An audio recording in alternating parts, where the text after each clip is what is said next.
राष्ट्रवादी पक्षामध्ये उभी फूट पडल्यानंतर शरद पवार गट आणि अजितदादा पवार यांचा गट निर्माण झाला आहे आणि आमना सामना आपल्याला पाहायला मिळतोय।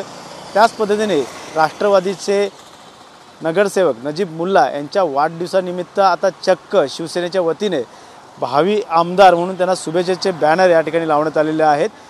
डॅशिंग दमदार भावी आमदार नजीब मुल्ला यांना वाढदिवसाच्या शुभेच्छेचे बॅनर या ठिकाणी युवा सेनेचे IT अधिकारी कोपरी पाचपाकडी विधानसभाचे कार्यकर्ते पदाधिकारी गणेश वाशीवले यांच्या वतीने या ठिकाणी महानगरपालिका मुख्यालयाच्या समोर हा बॅनर लावण्यात आलेला आहे। त्यामुळे सर्वांचं लक्ष या बॅनरकडे वेधताना दिसत आहे। जागोजागी नजीब मुल्ला यांच्या वाढदिवसाचे बॅनर आपल्याला ठाणे शहर असेल या मुंब्रा शहरात देखील दिसून येत आहेत। मात्र सध्या डॅशिंग आमदार भावी आमदार अशा प्रकारचा उल्लेख केल्यामुळे कुठेतरी येणाऱ्या निवडणुकीसंदर्भात आता पाहता मुंब्र्यामध्ये माजी मंत्री आणि राष्ट्रवादीचे आमदार जितेंद्र आव्हाड यांच्या समोर आता अजित पवार गटाकडून नजीब मुल्ला यांना आता कशा प्रकारची तिकीट दिलं जाईल आणि ही लढत कशा प्रकारची होईल हे देखील पाहणं गरजेचं आहे। मात्र गेल्या अनेक वर्षापासून राष्ट्रवादीचे आमदार जितेंद्र आव्हाड हे मुंब्रा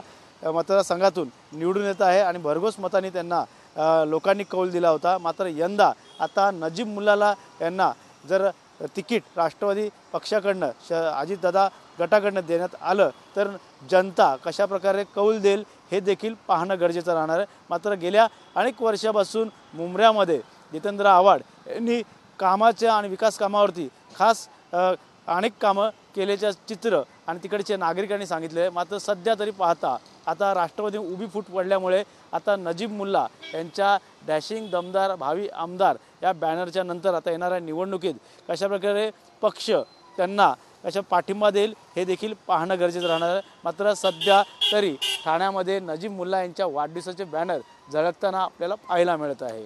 कॅमेरामन मोहन दुबेसह गणेश सुराट TV9 मराठी ठाणे।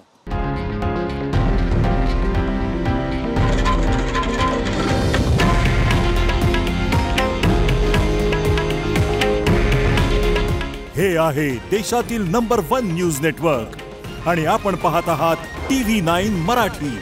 काळजी तुमची, हित महाराष्ट्राचं।